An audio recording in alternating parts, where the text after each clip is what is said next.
Bonjour à tous, on se retrouve aujourd'hui pour le 6e poisson de notre série de 50 poissons rigolos en pâte polymère. L'idée est de réaliser 50 poissons en pâte polymère, tous différents les uns des autres, chacun avec sa propre personnalité et qu'ils soient tous drôles et amusants. Pour ce poisson, j'ai décidé de réaliser quelque chose qui évoque le squelette d'un poisson de manière un peu plus stylisée que d'habitude. Donc pour le fond, j'ai choisi des couleurs différentes avec du blanc, de l'argenté, du bleu canard, du bleu pétrole pour que ça fasse un effet un peu plus sombre. Cette fois-ci, ce que je vais faire, je vais étaler ma pâte. Je vais la mesurer par rapport à ma base carrée, mais je ne vais pas la coller sur celle-ci car les fois précédentes, j'ai réalisé que j'ai fait une grosse erreur. Au moment du passage au four, comme la pâte est collée à la petite plaquette en bois, celle-ci craque au niveau de la cuisson et donc la pâte craque aussi. Donc vous voyez sur les précédents poissons, on voit que la pâte polymère a craqué. Donc je préfère mettre mon petit carré sur une plaque en céramique et après cuisson le coller sur le bois. Donc pour le corps de mon poisson, je vais utiliser un emporte-pièce triangulaire avec les arêtes arrondies. Je vais utiliser un second emporte-pièce qui a la forme un peu elliptique et ce dernier pour faire la queue. Je commence avec du bleu canard pour faire la tête de mon poisson. Ensuite, je vais utiliser aussi cette même couleur pour réaliser la queue.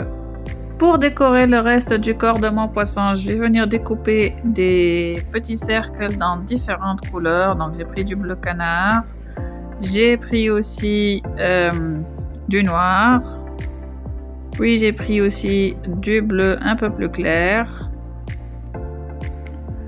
Pour finir, j'ai opté aussi pour du blanc. Donc là, je vais prendre mes petits cercles, je vais les coller les uns aux autres pour former un petit boudin. Et ce boudin, je vais l'introduire dans une extrudeuse. Je vais ensuite faire sortir de mon extrudeuse un filament qui est assez épais. Il fait environ 5 mm d'épaisseur que je vais venir découper en plusieurs morceaux que je vais venir coller les uns aux autres comme ici. En soulevant nos morceaux coupés, on remarque que l'intérieur de notre filament crée un bel effet avec différents petits cercles de différentes couleurs et chaque boudin est différent de son voisin. Donc là, j'essaie de les placer pour pouvoir les utiliser et les couper tous en même temps pour créer le corps de mon poisson. Je crée une petite base sur laquelle je vais venir coller les petits morceaux que je vais couper dans mes petits boudins, donc comme ceci. Et je vais commencer à coller les petits bouts les uns aux autres pour former un dessin, un motif uniforme et dont le résultat me plaît. Je passe un coup de rouleau pour uniformiser le tout et pour rendre mes motifs de la même hauteur, que ce soit plat.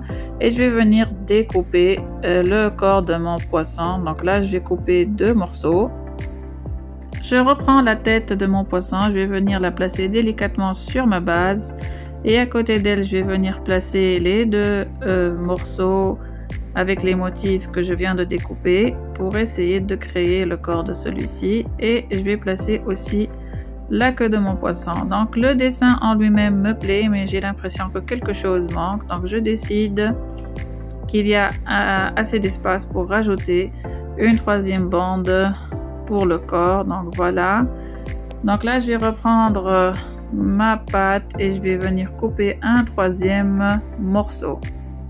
Je prends le 3e morceau et je vais venir le placer à côté des 2 autres pour voir qu'est-ce que ça donne visuellement.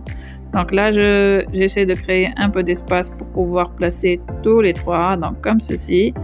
Le résultat visuellement me plaît, donc là, je décide d'ajouter une tige qui va servir de colonne vertébrale pour notre poisson. Donc c'est un clou que je vais venir légèrement plier pour qu'il épouse la forme de mon poisson.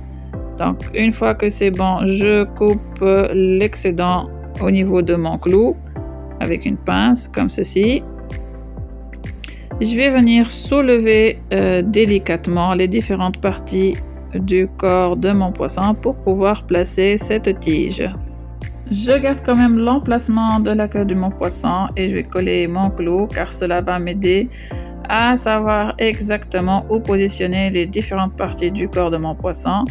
En cours de route, je viens d'avoir une autre idée et je décide de réduire des bandes, c'est-à-dire que je vais essayer de les raccourcir un peu pour donner un effet dégradé où les bandes vont aller de la plus grande à la plus petite. Donc j'utilise l'emporte-pièce et un scalpel pour essayer de réduire la taille de ces petites bandes. Une fois la taille réduite, je viens coller le tout sur mon petit poisson et voilà, là le résultat me plaît beaucoup plus. Donc avec mon scalpel, je décide aussi de faire des petites entailles au niveau de la queue pour rappeler un peu l'effet squelette du poisson. Donc j'en fais du côté extérieur de la queue mais aussi vers l'intérieur. J'ajoute un œil blanc pour mon petit poisson et le voilà enfin prêt. Donc si vous aimez le résultat, pensez à me mettre un like, mettez-moi en commentaire vos suggestions, n'oubliez pas de vous abonner pour suivre la suite. Merci.